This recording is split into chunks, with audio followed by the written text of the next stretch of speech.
Hello friends, today is a beautiful day. It's finally spring in zone 5 and it's supposed to snow tomorrow. So today I am on a mission to pick some violets and some dandelions so I can make violet jam, dandelion jam, and then my favorite, dandelion shortbread cookies. So come along with me. Make sure that you're only picking dandelions and violets from areas that have never been treated with herbicides or pesticides. You don't want that in your food.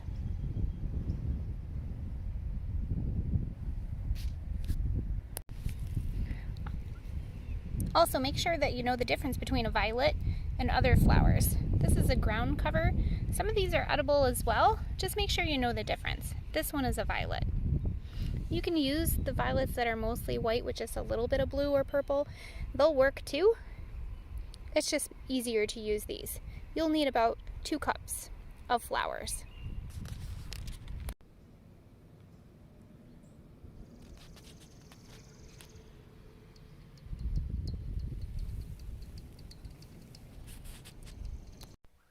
Alright, well it started raining so I had to finish up, but I have my 2 cups of violets at least.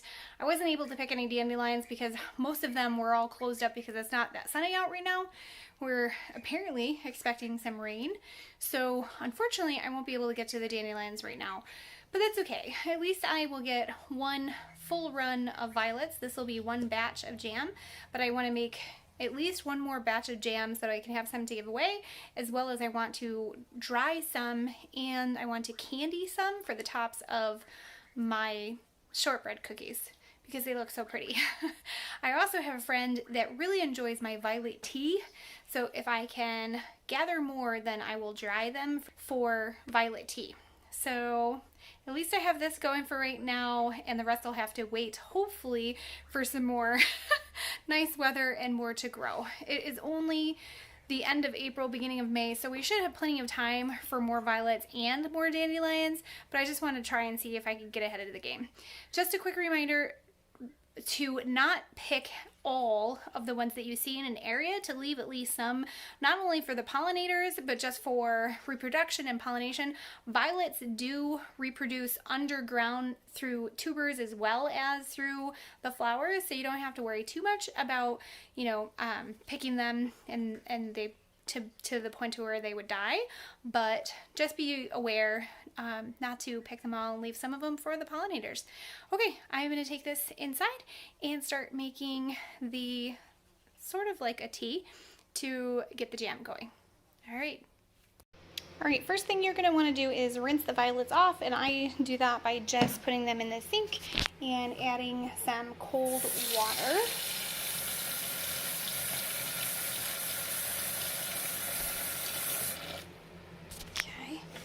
And then you can just kind of move them around, fluff them around. The flowers are going to look kind of mushed now. They're not going to be as pretty as what they were when you picked them. But this will get off any dust or bugs, that sort of thing. Everything gets filtered so you don't have to worry too much about it anyway, but you can let this soak for just a few minutes. So that if you do have any buggies that you brought inside, they will either vacate or drown. Alright. Once you're done letting it soak, you're gonna just drain out all of the water, strain it out, and if you see any grass, pull the grass out. If you see any big stems, take the stems off, leaves, that sort of thing. You don't have to worry about the base of the flower. The base of the flower can stay on, but that's different than dandelions. Violets, it doesn't matter. Dandelions, it does. But otherwise, you would rinse dandelions just the same. Okay, so I'm going to strain these out, and then the next step. Alright, now that I have them all rinsed off, I just transferred them over to this jar so that you can see a little bit better. This is 2.5 cups of boiling water, and then you're just going to pour it over your violets, and they're definitely not going to maintain their beautiful structure anymore. Give it a little bit of a stir, and then you're going to let this sit for several hours so that it starts to look like the color has infused out of the violets, and then we'll come back.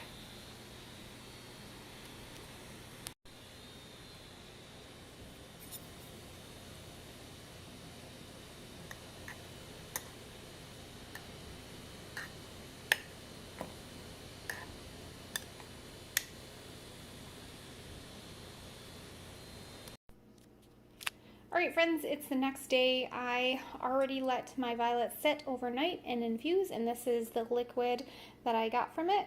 It's 2.5 cups and it's kind of bluish right now. The next step is to add lemon juice. My recipe calls for 4 tablespoons or the juice of 1 lemon. I just use prepared lemon juice, and this is the cool sciencey part.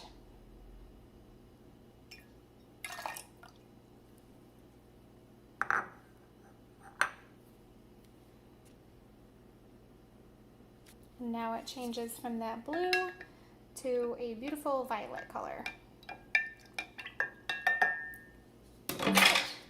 Alright, so that's what the color of the jam is going to look like. I'm going to add my fruit pectin towards the end. Right now I'm going to add 3 cups of sugar to this. Yes, I know there's a lot of sugar. I'm not talking about decreasing the sugar or anything like that. If that's your deal, your jam, then you go right ahead. But mine is going to be, yes, it's going to be sweet, but it still tastes very floury. So I have 2.5 cups of liquid. I'm going to add 3 cups of sugar. I'm going to bring that to a boil, a nice rolling boil for exactly 1 minute. Then I will add my liquid pectin, and I'll bring that back to a full rolling boil for 1 minute, and then I'll be ready to can these. So let's get going. I've got all my supplies ready to go. Right here's my canner. I've got my small jam jars, the little tiny ones. They're, I think, 4 ounces, and a couple of random ones so that I can give them to as many people as gifts as possible. Then here is the pot that the jam is going to go in. I use a very large one just so I don't have issues with it bubbling over once it starts boiling. Plus, because it's so deep, this heats up really fast. So then over here is the canning counter. I have my towel where the hot jars are gonna go. This is where I prepare my jars. Oh, I named my funnel. That was my last thing. I have a wet washcloth to wipe the rims of the jars with. I have my little debubbler thing that you run along the edges of the jars just to make sure there's not a lot of air in there. I use a plate to put my funnel on so that I don't make a huge mess. I'm using a towel just so that the hot jars don't get put on the cold counter and then break. I've got, I don't even know what this thing is called, but I can pull the jars out with this, and I used to use this to pick up the little jar lids with, but now you don't have to boil these lids. You just need to wash them and then put them on. So, or make sure that they're clean and then put them on. So I've got my sugar ready to go and my screw tops ready to go, and that's it. So now I'm just gonna put this on, now that my infused violet water, I guess, tea is mixed with the lemon juice. I'm going to mix it with, I'm going to add my sugar, and then I'm going to get that boiling.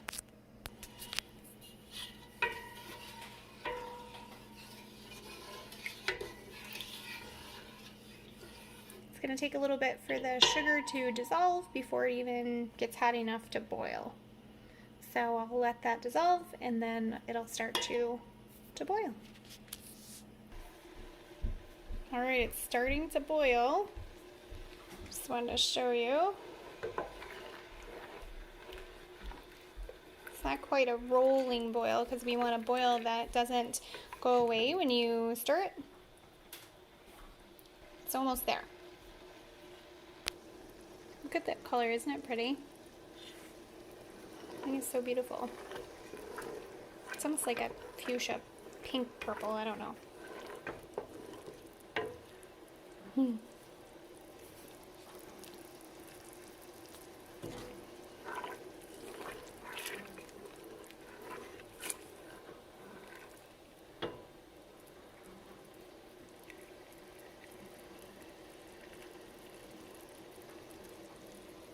Okay, I would call that a rolling boil. So now I'm going to add my liquid pectin, and then I'm going to bring it back to a full rolling boil.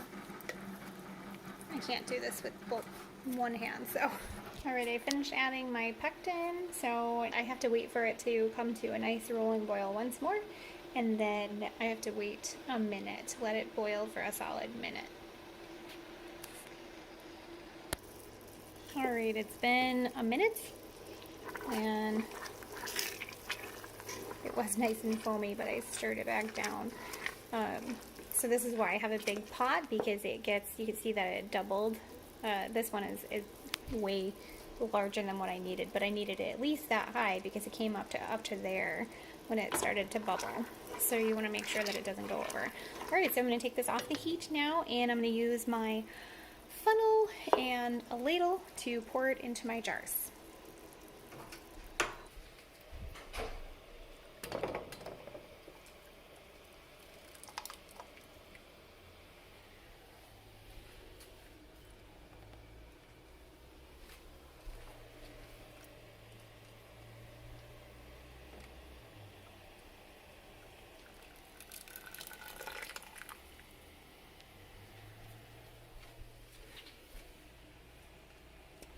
Okay, I'm going to take out the rest of my jars, line them up, and then fill them up.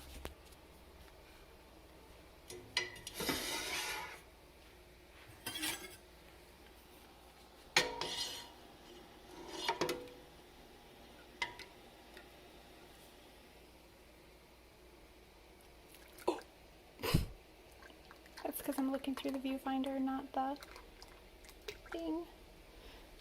Fill it to about a 1/4 inch below, and you can use this to measure. It has the measuring things right there. So I measure that way, and it's way underneath, so I can keep filling right up until it's almost that first ring there.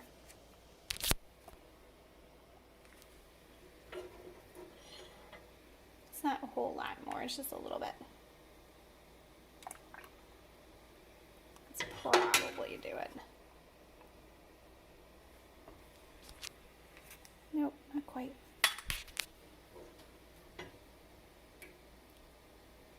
Turned out pink.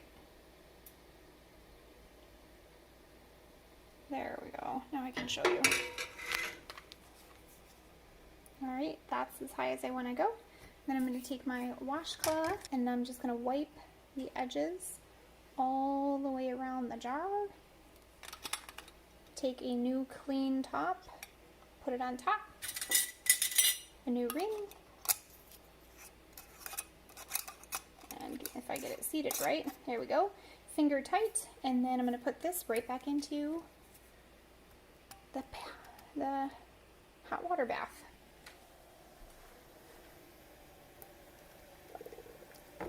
Alright, I'm going to do the rest of those and get them in there.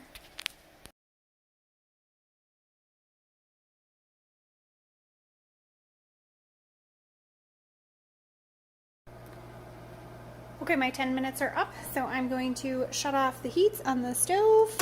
I'm just going to let it set for 5 minutes. So, alright, and then in 5 minutes we'll take it out and we'll have some jam. Alright, 5 minutes are up.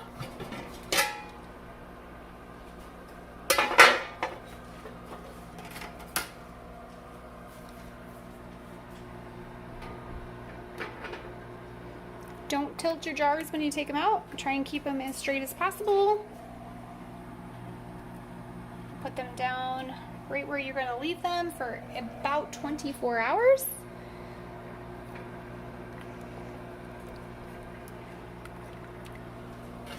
Don't take the water off the top. It will slowly dissipate. Alright, I'm going to get the rest of these out.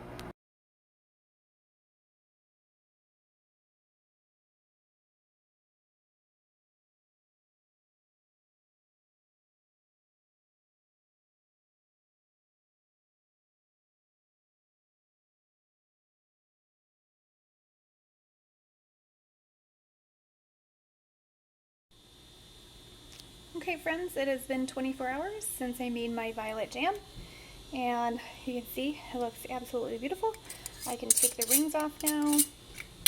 Some of them have just a tiny little, like this one, you can see a little water spot on it, so I'll take a rag and just wipe them off, but you can see that it's not liquidy, it's nice and jelly, You see it jiggle. And it's a beautiful, beautiful color. Really pretty pink. So once the weather clears up, I will be making dandelion jam the same manner and dandelion shortbread cookies as well. But until then, hopefully these will make some really pretty gifts and make some people happy. Alright friends, thanks for watching. Bye bye for now.